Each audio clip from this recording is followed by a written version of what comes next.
Lastly, I wanted to show you something important that comes out of Maxwell's equations. So we have our two derivative forms for the curls of E and B. And this is, what I'm about to show you is one of the reasons why it is very convenient to write these in derivative form. So in free space, where we have no charges and no current, we can write the curl of B equation as equal to just mu naught epsilon naught partial E partial T. So there is no J term in that equation. So if we plug one of these equations into the other, you can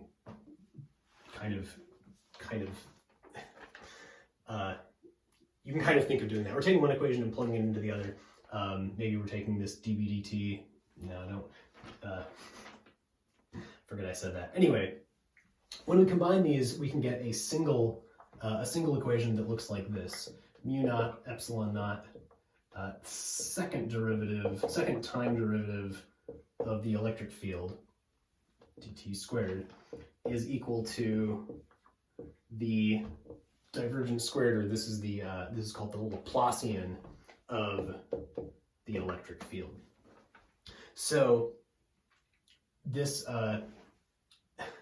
this equation, if you've taken multivariable calculus, is actually very familiar looking. And I should say, when we do this for B, we can plug an equation in for E, eliminating E, and we get an equation in terms of B that looks exactly like this. It's mu naught epsilon naught d squared b dt squared equals del squared of B. So the reason this is important is this equation is called the wave equation, and this is one that you definitely learn about in multivariable calculus. And the solutions for this are, basically sinusoidally oscillating waves that are moving through space. So just like if you have a rope stretched across the room and you move one end up and down, you get these sinusoidal waves traveling down the rope. And they travel at some velocity, and it turns out in the wave equation, the velocity comes from this constant out front. This is not the velocity. The velocity v is equal to 1 over the square root of this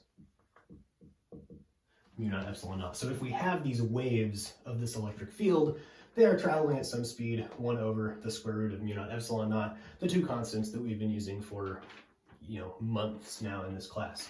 If you plug in our values of mu naught and epsilon naught for this, you'll find that the velocity you get is around 3.0 times 10 to the 8th meters per second.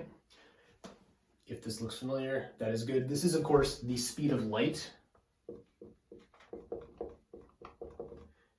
And yeah, that's because light is an electromagnetic wave. When people had first put this together, the fact that the number you get here is the same as the velocity that you measure for the actual traveling of light, that is very, very strong evidence that the light that we see, from light bulbs is an electromagnetic wave. And in fact, it is. So this is super cool. Yeah, speed of light are hidden inside our two electric and magnetic constants.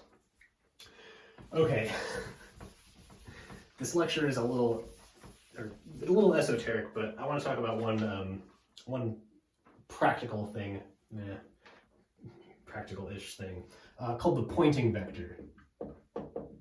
And this was named after a physicist called Poynting, but as you will see, the name is convenient to remember what it does. So the Poynting vector is defined, so this vector is S, and it's defined as 1 over mu naught E field cross B field. So no more derivatives, no more multivariable calculus. We're just back to a good old cross product, right?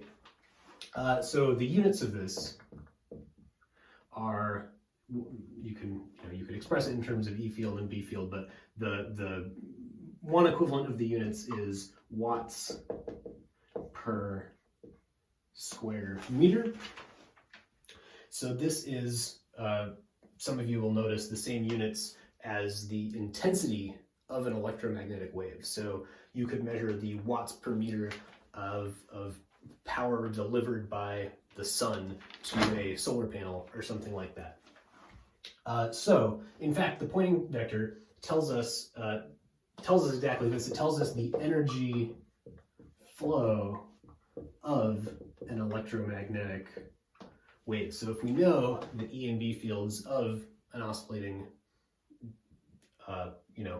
electromagnetic wave traveling through the air, you can calculate how much power is being delivered by that if you know how strong E and B are, or vice versa, you can figure out how strong they are if you know how much energy the wave is delivering.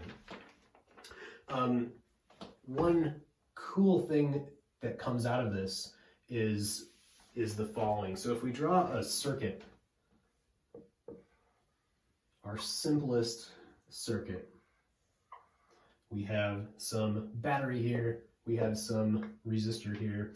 Let's say this is a 10-volt battery. It doesn't matter, but so if this is a 10-volt battery and all of this wire is at the same potential and all of this wire is at the same potential, that means all of this, let's say this is grounded just to make this easy. So all of this is at 10 volts.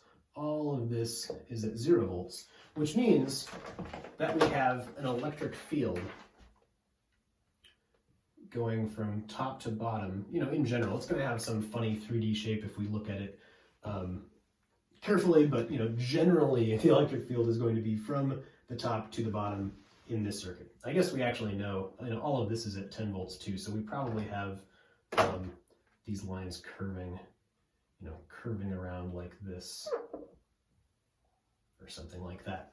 Okay, this is a cartoon of what our electric field is.